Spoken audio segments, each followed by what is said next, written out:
Hi guys, welcome back to the channel. Myself Vinesh Kumar और आज हम करने वाले हैं स्टोइकियोमेट्री का क्वेश्चन नंबर 94। क्वेश्चन नंबर 94 क्या कह रहा है? फ्लोक्सीमेस्ट्रोन, जिसका मोलिकुलर फॉर्मूला दिया हुआ है C20H29FO3, is an anabolic steroid. If 500 ml solution is prepared by dissolving 10 milligram of steroid in water। 500 ml solution बना रहे हैं हम 10 मिलीग्राम स्टेरॉइड मिला के।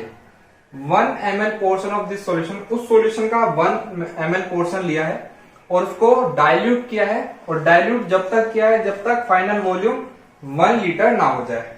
अब उस रिजल्टिंग सॉल्यूशन की मोलरिटी अपने को निकालनी है।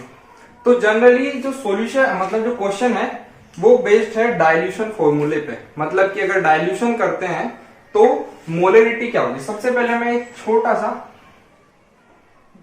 जानकारी देना चाहूंगा डाइल्यूशन के बारे में। देखो, मान लो ये तुम्हारे पास अभी कितना 50 ml सॉल्यूशन है। 50 ml सॉल्यूशन में इसके 2 मोल 0.2 मोल क्या मिला हुआ है, लाइक इथेनॉल मान लो, ठीक है। 0.2 मोल इथेनॉल में मिला हुआ है। अब मान लो मैं इस सॉल्यूशन में 50 ml पानी और डाल दूं, 50 ml वाटर एडिशन कर देते हैं ना। डाइल्यूशन का मतलब क्या होता है? वाटर का एडिशन। तो क्या होगा 100 ml, है ना। अब वॉल्यूम क्या हो गया 100 ml, है ना। सॉल्यूशन का वॉल्यूम हो गया 100 ml। लेकिन इथेनॉल के मोल्स पहले कितने थे 0.2, अभी भी कितने रहेंगे 0.2 ही रहेंगे। मोलरिटी जरूर चेंज होगी, सॉल्यूशन की मोलरिटी जरूर चेंज होगी, लेकिन सॉल्यूशन में प्रेजेंट सोल्यूट के जो मोल्स हैं वो क्या रहेंगे हमेशा इक्वल। डाइल्यूशन पे मोल चेंज नहीं होते हैं। देखो, अपने को पता है मोलरिटी क्या होती है, moles of solute upon volume. तो इसको मोलरिटी 1 लिख लेता हूं, moles of solute upon V1। ये मोलरिटी जब ये सॉल्यूशन 50 ml था। दूसरा मोलरिटी 2 जब सॉल्यूशन 100 ml हो गया। तो moles of solute divided by volume V2 जब 100 ml हो गया। अब देखो मोल्स बराबर हैं और मोल्स ऑफ सोल्यूट यहां से कितना आ रहा है M1 इंटू V1, यहां से कितना आ रहा है M2 इंटू V2। तो मैं क्या कह सकता हूं M1 V1 is equal to M2 V2।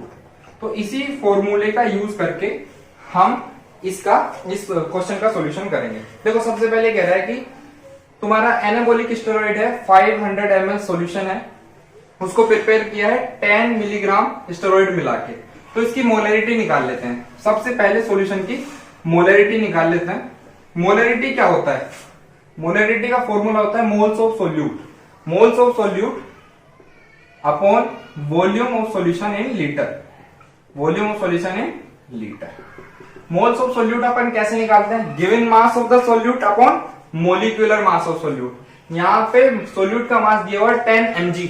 अगर मैं इसको ग्राम में लिखूंगा तो ये कितना हो जाएगा 10 into 10 to the power -3 gram given mass upon molar mass कितना होता है C20H29FO3 का, ये होता है समथिंग 336, ठीक है, divided by volume in litre.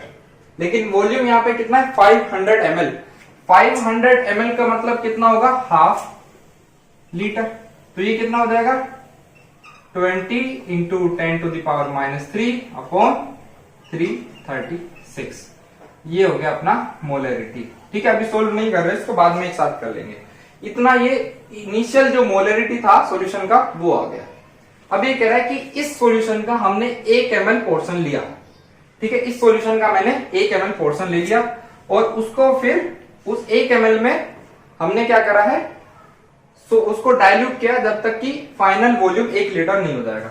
अब देखो, जो 1 ml का सॉल्यूशन है उसमें सोल्यूट के मोल्स और जो 1 लीटर सॉल्यूशन है उसमें सोल्यूट के मोल्स तो बराबर ही रहने वाले हैं। और अगर मैं 1 ml वाले सॉल्यूशन में 1 ml सॉल्यूशन में मोल्स निकालूं तो वो क्या होता है मोलरिटी इंटू वॉल्यूम, है ना। मोल्स अभी मैंने बताया था मोलरिटी इंटू वॉल्यूम। मोलरिटी क्या होती है moles upon volume of solution. तो मोल्स कितने हो जाएंगे मोलरिटी इंटू वॉल्यूम। अब ये है जब 1 ml सॉल्यूशन के लिए। अब अगर 1 लीटर सॉल्यूशन के लिए होंगे तो इसका मोलरिटी जो M डैश होगी और V डैश लेकिन ये और ये तो सेम ही रहने वाले हैं। तो सबसे पहले देखो इसमें 3 केस लगेंगे।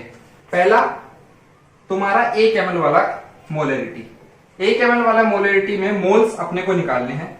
कितने हो जाएंगे? मोल्स क्या होते हैं? मोलरिटी। मोलरिटी अपने को दी हुई है 20 इंटू 10⁻³ अपॉन 336। ठीक है, इस सॉल्यूशन का मैंने 1 ml लिया है, वॉल्यूम कितना? 1 ml। तो ये हो गए मेरे मोल्स। लेकिन ये मोल्स किसके बराबर होंगे?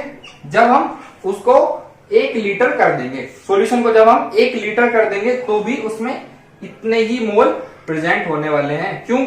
क्योंकि डाइल्यूशन में मोल्स चेंज नहीं होते। ठीक है, अपने को मोलरिटी तो पता नहीं है, लेकिन फाइनल सॉल्यूशन का वॉल्यूम पता है, जो कि है 1000 ml।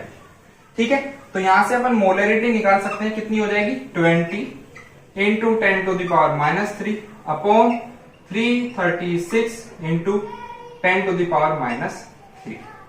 ठीक है, अगर मैं और सोल्व करूं तो ये हो जाएगा 20 इंटू 10⁻⁶/336, और ये समथिंग आता है अपना 5.95 इंटू 10⁻⁸। समझ में आती है बात? तो ये हो गया इतना मोलर सॉल्यूशन, और ऑप्शन नंबर सी अपना सही हो गया। तो सबसे पहले क्या करना था, अपने को डाइल्यूशन के बारे में पता होना चाहिए। डाइल्यूशन का मतलब है कि पानी मिला देना, लेकिन अपने को पता है पानी मिलाने से सोल्यूट के मोल्स चेंज नहीं होने वाले। वो जितने 500 ml सॉल्यूशन में थे, है ना, उसी के हिसाब से 1 ml सॉल्यूशन में भी रहेंगे। 500 ml में लेकिन अपन ने सोल्यूट वो नहीं किया था, जितने 1 ml में थे उतने ही 1000 ml में रहेंगे, क्योंकि यहाँ पे डाइल्यूशन कर रहे हैं, है ना। तो 1 ml में मैंने निकाला, 1 ml की मोलरिटी मेरे को पता है, इंटू वॉल्यूम मोल्स आ गए, वो किसके बराबर होंगे? जो 1000 ml में है। ठीक है, उससे मैंने सोल्व करा तो 5.95 इंटू 10⁻⁸ मोलरिटी आ गई, जो ऑप्शन नंबर सी है। ठीक है, तो आई होप सबको क्वेश्चन समझ में आया होगा। अगर फिर भी कोई डाउट रह जाता है तो कमेंट सेक्शन में बताएं। ठीक है, थैंक यू।